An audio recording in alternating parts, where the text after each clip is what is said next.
Please welcome our next and final presenter, Elizabeth Henneke from the Lone Star Justice Alliance. Thank you. Imagine investing $5 billion in a company that fails 75% of the time. Well, you do, because each year in Texas, we spend $5 billion to incarcerate over 150,000 people, 2/3 of whom are people of color. And yet, 75% of young adults reoffend within 3 years. Far from being rehabilitative, the prison system can actually increase the likelihood of future harm. 52% of crime survivors would agree. They believe that prison makes you worse and them less safe. This could explain why, in the richest nation in the world, with arguably the largest and most expensive criminal justice system in human history, the majority of people who survive crime never report it.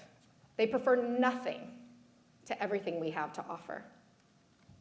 Few could label this system a success, but what alternatives are available? Well, recent research indicates that combining community-based services with strong accountability measures can reduce recidivism rates from 75 to 10%. Imagine what that looks like if we're able to reduce crime rates, shutter prisons, and reinvest those savings in your schools, in your hospitals. Now, these alternatives have failed to gather widespread support because the studies, they haven't been rigorous and they haven't been randomized. Well, the Lone Star Justice Alliance is here to silence the critics and to change that. We've combined with experts from around the country and stakeholders in Williamson and Dallas counties to launch the transformative justice model. Under this model, half of an eligible pool of young adults will stay in the traditional criminal justice system, but half will go into community-based rehabilitative services. And evaluators from Harvard's Access to Justice Lab, Texas A&M, and UT School of Public Health will determine if our model lowers recidivism, improves social determinants of health, and generates cost savings for you. And those cost savings could be significant. For the first 100 people that we accept into our model, if we conservatively assume that we're going to lower recidivism rates from 75 merely to 40%, and we're going to do better than that, we could generate $4.7 million in savings from the cost of incarceration alone. Now imagine what that looks like. Because we could invest that in your programs, we could invest that to fund all of my co-finalists here tonight. We have the unanimous bipartisan support that is unprecedented, and I should mention, because I'm a lawyer, signed contracts from elected district attorneys, county commissioners, and judges. We have $800,000 in operating funds. We have buildings to house our providers in each county, and we have elected officials ready to support broad-based criminal justice reform if we're successful. So what do we need you for? We need $75,000 to create an integrated data tracking system so that our providers can gather the data that is so critical for our model. Tonight, your $75,000 will be the first step towards fixing the greatest civil rights crisis of our time. I hope you'll join me.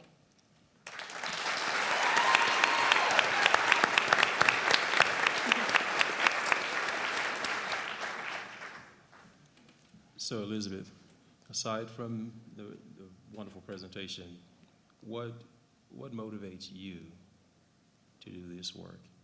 What inspires you to take on this cause? So I actually grew up on a prison farm. My father was a corrections officer, and my grandfather was assistant warden of death row, so out in Huntsville. But my grandmother's a Walker County Sheriff's deputy. So what that means is we didn't have a lot of money, and we make $32,000 a year as a prison guard. So I actually went to the local county jail during summers while everybody else was in daycare. And I spent my days with the inmates that cooked in the kitchen. So I learned from the beginning of my life what it means to be someone who is serving their time in a prison and in a jail. And you know what I learned? There's not much different from us. They just may not have had the opportunities that I was lucky enough to have. So I went on to Yale. I've studied criminal justice reform. I've been a law professor. I've launched worked for multinational companies, but all along the only thing I wanted to do was to come back to my home state and really get to heart working on what I believe is the family business. My prosecutor husband is somewhere out in the audience, and to fundamentally change our future. Did y'all set that up?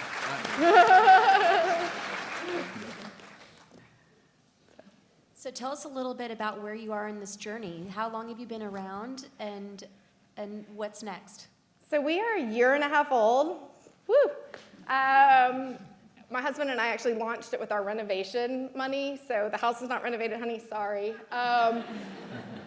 But it's been incredible. We launched thinking we would do this in one county, Williamson County. Thank you, Judge Matthews, for being here today. And 8 counties in Texas, y'all Texas, came to us and said, no, we want to do this, we want to do this, we want to do this. We were able to get every single elected official in the counties we ultimately chose Dallas and Williamson County to jump on board immediately. The state came in as our first investor because they believe that this is a cost-saving measure. I actually have to report to the Judicial Commission on Mental Health on how we're doing periodically. And our program will launch in August. We'll start receiving our first people. We have piloted the pilot because, we're researchers, and that's where we stand. Thank you, Elizabeth. Thank you.